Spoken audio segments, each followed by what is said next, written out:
Hi friends, welcome to NILA Cooking. இன்னைக்கு நம்ம பார்க்க போற ரெசிபி சுகர் ஃப்ரீ எனர்ஜி பார். இது டயபெட்டிக் பேஷண்ட்ல இருந்து சின்ன குழந்தைகள் வரைக்கும் நல்லா விரும்பி சாப்பிடலாம். ஹெல்தியான ஒரு ஸ்நாக்ஸ் தான். இது எப்படி பண்ணணும்னு வாங்க வீடியோல பார்க்கலாம்.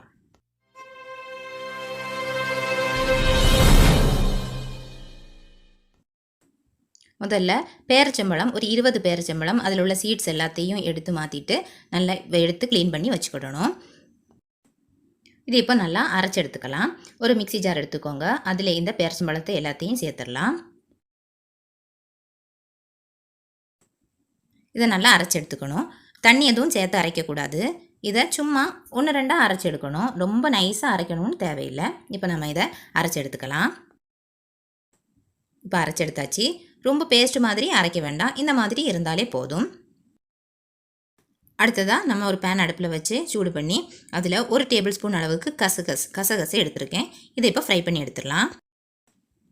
லோ ஃப்ளேமில் வச்சு ஃப்ரை பண்ணிக்கலாம். இப்போ இது ஃப்ரை ஆயிடுச்சு. இவ்வளோ போதும். ரொம்ப நேரம் போட்டு ஃப்ரை பண்ண வேண்டாம், கருகி போயிடும். இது இப்போ நம்ம ஒரு பேனில் மாற்றி வச்சிடலாம்.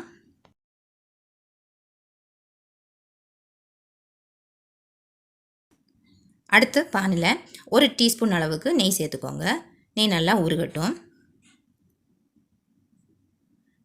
நெய் உருகுனதும் இதில் பிஸ்தா, பாதாம், முந்திரி இது எல்லாத்தையும் நறுக்கி வச்சுருக்கேன். இது ஒரு பவுல் அளவுக்கு, ஒரு கப் அளவுக்கு எல்லாம் சேர்த்து நான் நறுக்கி வச்சுருக்கேன். இதை இப்போது ஃப்ரை பண்ணிடலாம்.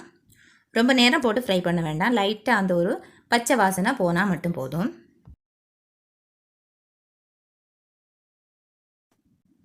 இப்போ இது ஃப்ரை ஆயிடுச்சு. இதை நம்ம இந்த பேனில் இருந்து எடுத்து பிளேட்டுக்கு மாற்றிடலாம்.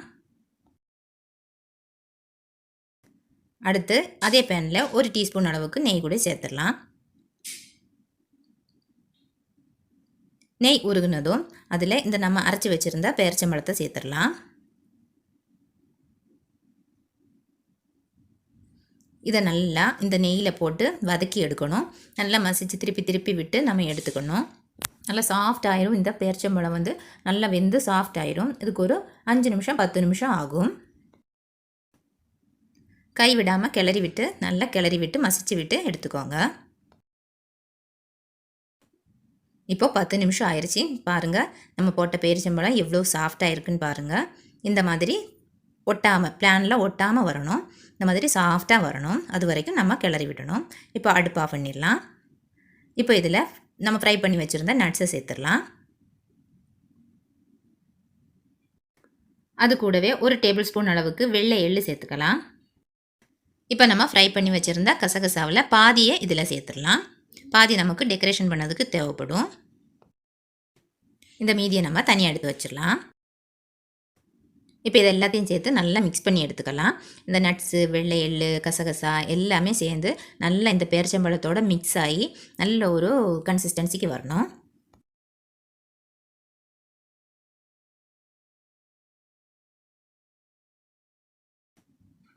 இப்போ நம்ம போட்ட நட்ஸ் எல்லாமே கலந்து நல்லா மிக்ஸ் ஆயிடுச்சு. இந்த அளவுக்கு நல்லா மிக்ஸ் பண்ணிக்கணும். இது இப்போ நம்ம ஆற வச்சிடலாம். நல்லா சூடாக இருக்குது. இது நல்லா ஆறட்டும். அதுக்கப்புறம் நம்ம ரெடி பண்ணிடலாம். இது இப்போ நல்லா ஆறிடுச்சு. அடுத்ததாக நம்ம சப்பாத்தி கட்டை எடுத்துக்கோங்க. அதில் ஒரு 1/2 டீஸ்பூன் அளவுக்கு நெய் தடவி விட்டுக்கோங்க.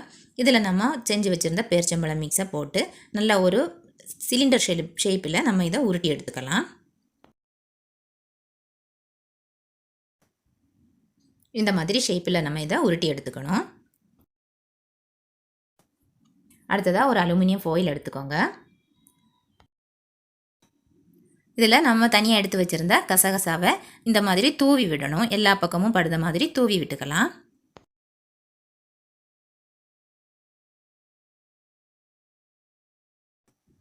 அடுத்ததாக கொஞ்சம் வெள்ளை எள்ளையும் அதே மாதிரியே நம்ம தூவி விட்டுடலாம்.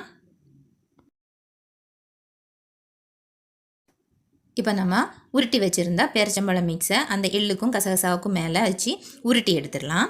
அந்த கசகசாவும் எள்ளும் அந்த பேரிச்சம்பழத்து மேலே நல்லா கவர் ஆகுத மாதிரி உருட்டி எடுத்துக்கணும்.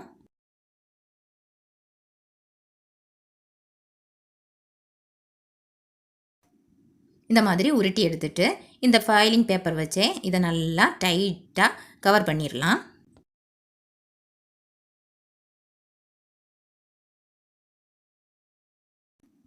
நல்லா டைட்டாகவே 2 பக்கம் சைடுமே நல்லா டைட்டாக கவர் பண்ணி சுருட்டி விட்டுருங்க.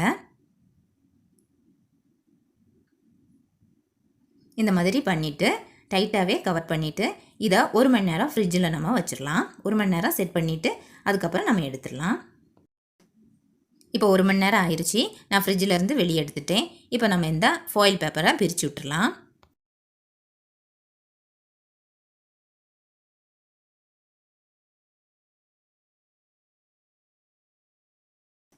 இப்போ ஃபாயில் பேப்பர் எல்லாத்தையும் பிரித்து விட்டு எடுத்தாச்சு. இதை இப்போ நம்ம கத்தியை வச்சு 1/2 இன்ச்சு கனத்தில் கட் பண்ணி எடுத்துக்கலாம்.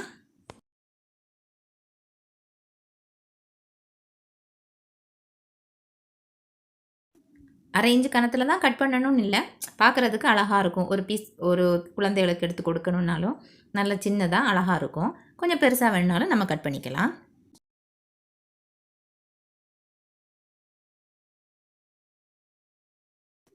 இந்த மாதிரி எல்லாத்தையுமே கட் பண்ணி எடுத்துக்கலாம்.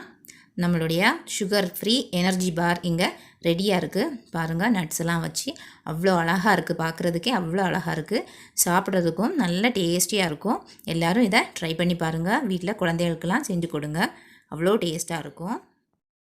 இந்த வீடியோ பிடிச்சிருந்தா லைக் பண்ணுங்கள், ஷேர் பண்ணுங்கள், கமெண்ட் பண்ணுங்கள். இந்த மாதிரி ரெசிபிக்கு இந்த சேனலை சப்ஸ்கிரைப் பண்ணுங்கள். மறக்காமல் பக்கத்தில் இருக்க பெல் சிம்பலையும் கிளிக் பண்ணுங்கள். தேங்க்யூ ஃபார் வாட்சிங்.